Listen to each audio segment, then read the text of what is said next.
Jake Fischer from Bleacher Report, who had a couple of interesting observations and nuggets in his column yesterday about Ben Simmons, and I think Josh talked a little bit about some of the stuff in that report. But so far today, we've got some interesting stuff to kind of dive into as we take a look at what Jake Fischer is reporting over at Bleacher Report in the NBA, and he's going to join us here on the Sports Bash Live on 97.3 ESPN. All right, Jake, let's get into a lot of this stuff, man. How you doing? I'm tired, but, we're forging forward. How are you, man? Man, it has been a interesting week here. So I know you're tired because you're probably trying to nail down where Ben Simmons will be moved to, but increasingly likely that he will be moved. His side is, I guess, embracing this. What has changed maybe from what you had yesterday to where we are today? Because you mentioned that indications are kind of pointing to Bradley Beal staying with the Wizards, and that's one of the teams interested there. And, of course, the Heat are involved. That doesn't seem to make a lot of sense. Toronto, we've heard a lot about that. So has things been changing over the last 24 hours? Not really. I'm getting the strong sense that Daryl Morey recognizes if Bradley Beal or Damian Lillard were to request a trade at some point in the next 4 weeks or so, Ben Simmons would be the best trade chip available for either of those guys. Jaylen Brown is not going to be made available in Boston. And if you look at the Warriors' potential package with Wiseman and these two picks, 7 and 14, if they become, once they even become players this year, and Andrew Wiggins, Ben Simmons is still the best trade chip on the board there.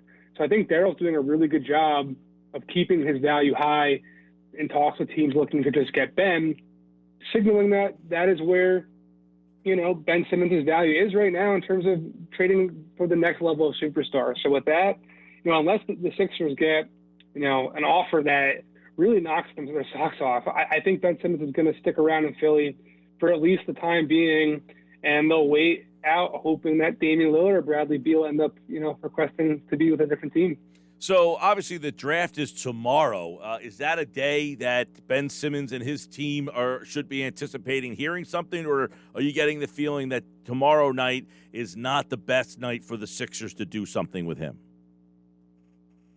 So, the way this draft is shaping up, teams are making incredible offers to move up in the draft. The top three is considered to be, full of future Hall of Famers. And with that, I think every time a team comes on the board here, whether it be number one or number two or number three, all the way down to picks in the 20s, I think a lot of teams are going to be calling every single pick when that 5-minute clock starts, offering, more aggressive deals because there's going to be someone available there that they either didn't think was still there, or now that the guy they want is there and the clock is ticking and the pressure is on, now their offers become a lot more serious. So anything can happen on draft night. I just don't think at this point in time it really, is shaping up to be where Ben Simmons gets moved on draft night. I think, Sixers fans will probably be reacting more so to Philly trading number 28 for a veteran piece or so. But anything can happen. The Toronto talks haven't died down. And I was told to keep an eye on a, quote, stealthy mystery team for him. I don't know what the hell that means. I'm not reporting that. Please don't aggregate that. But no. I just said that. I just said that to say that, there's clearly teams that are interested in him, even with Philly's asking price. So the conversations are going to keep going, even if there isn't a deal done. Yeah, and I think the point you make is that even the teams you're hearing, there could be somebody who's just kind of lying in the weeds saying, hey, how can we get Ben Simmons? Well, it sounds like the price, Jake, is going to be very steep. That has not changed. It's not like Daryl Morey said, you know what, I'm kind of in the mood to move him right now, so I'm going to lower my asking price. If anything, it almost seems like it's getting even higher. Yeah, and if I'm Daryl, I'm a really big fan, personally myself, of Shai Gilgeous-Alexander. And the fact that, the Thunder are not shopping him by any stretch, but the fact that they're open to discussing him, I think that's a real opportunity to get a player where, Philly's only moving Ben Simmons for one reason, right?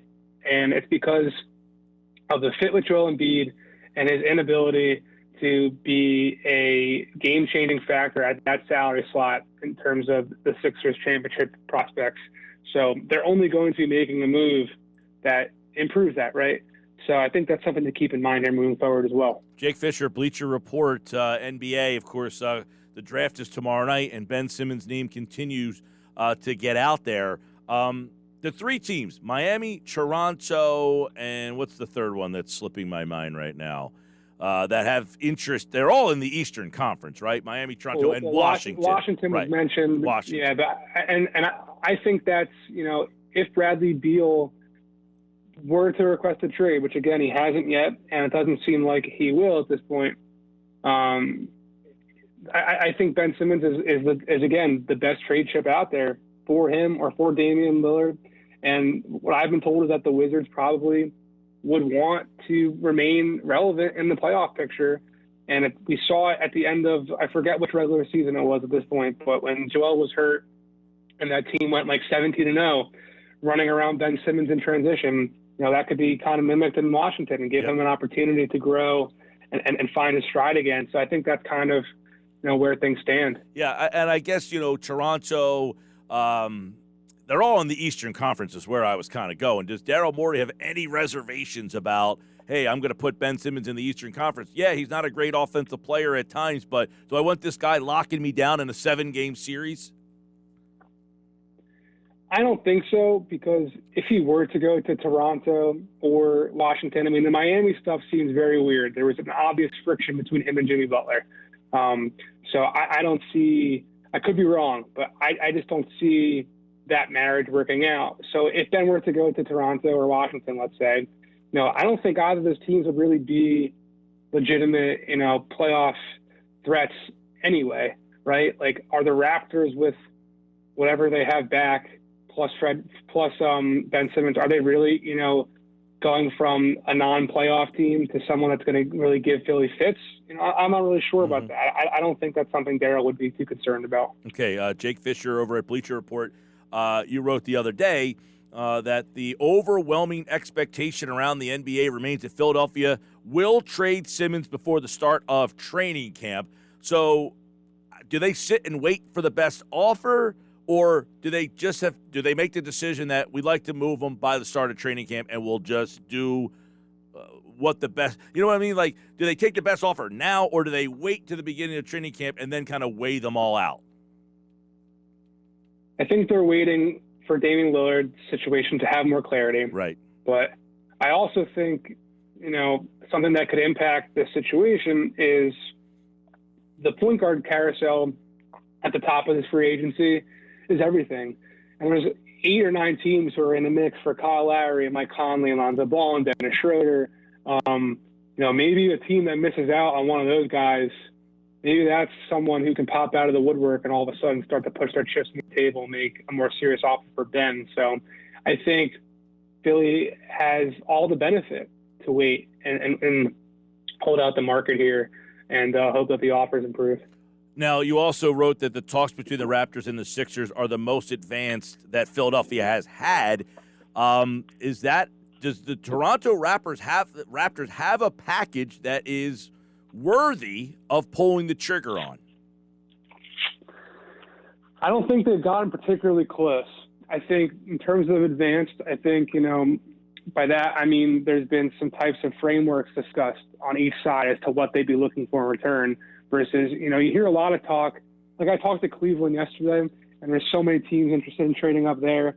And Cleveland has basically said to me at this point that, like, no team has made them a serious offer for 3 yet. It's just kind of, our picks and future picks, blah, blah, blah, blah, blah. So I think in saying that the talks with Toronto are the most advanced, I think the fact that they're actually talking about players is something that's noteworthy, being that a lot of these teams haven't even really done that yet. Crazy stuff, obviously, on the night of the draft. Now, is Morey in a tough spot because he essentially wants to wait for Dame Lillard or Bradley Beal to announce their intentions, or does that just make him say, I'm not going to trade Ben Simmons unless one of those two guys are available? You know what I mean? Like, if he pulls the trigger on a trade with, say, Toronto or Miami, and then all of a sudden it's, oh, you missed out because Dame Lillard or Bradley Beal just decided they don't want to be here anymore. Like, does he have to kind of drag his feet a little here? Exactly. I think that's what the situation is, and I think there's value to waiting out how the free agency market plays out. He's at the end of the day, the longer we get away from that playoff failure, I think the more Ben Simmons' value moves up. I think recency bias, is hurting them right now. But, like I said, once the point guard market, dust settles and you clear the rubble and, maybe someone like the Knicks or Dallas or whatever, I don't know. I'm just throwing out names of the point guard teams. Maybe some team, perks their head up and says, hey, like we need a point guard. We need ball handling. We need creative activity here. Like, maybe we just take a shot on Ben and hope he becomes our guy. Jake Fischer, of course, BleacherReport.com. Check out his latest on the NBA free agency. And don't forget, his book is called Built to Lose, How the NBA's Tanking Era Changed the League Forever. It is a great read for this final month of the summer season on the beach. And make sure you pick that up and check it all out about how we got to this point, essentially, where the Sixers are now deciding whether or not they should move on from a guy that they essentially lost on purpose to get. Puts them at a very big crossroads here. This is a very big offseason, but I'll ask you, Jake, are the Sixers considering ways to improve this team through trades without trading Ben Simmons? Yeah, there's talk about 28 being available. Daryl Morey is looking at every single aspect of this roster and seeing how he can improve it. So, Seth Curry is someone who's super valuable to that team, but he's also considered one of the best value contracts in the league right now. So maybe that's something they can use to re-up their roster and talent here. Kyle Lowry's still a name that they're often linked to, and there's a way to get him and sign and trade for him. It doesn't include Ben, with Tobias Harris's contract or other stuff. I'm not saying this stuff is being talked about, literally, but these are all frameworks that I'm sure Daryl Morey's kicking around in his head. At Jake L. Fischer on Twitter for all the NBA news that is essentially happening almost by the every 10 minutes, it seems like here, especially here locally with Ben Simmons. And don't forget, check out the book, Built to Lose. Jake Fischer's the author, BleacherReport.com. All right, Jake, enjoy it, man. You got it. Take care. All right, Built to Lose, How the NBA's Tanking Era Changed the League Forever. That's Jake Fischer, the author, and his stuff at BleacherReport.com.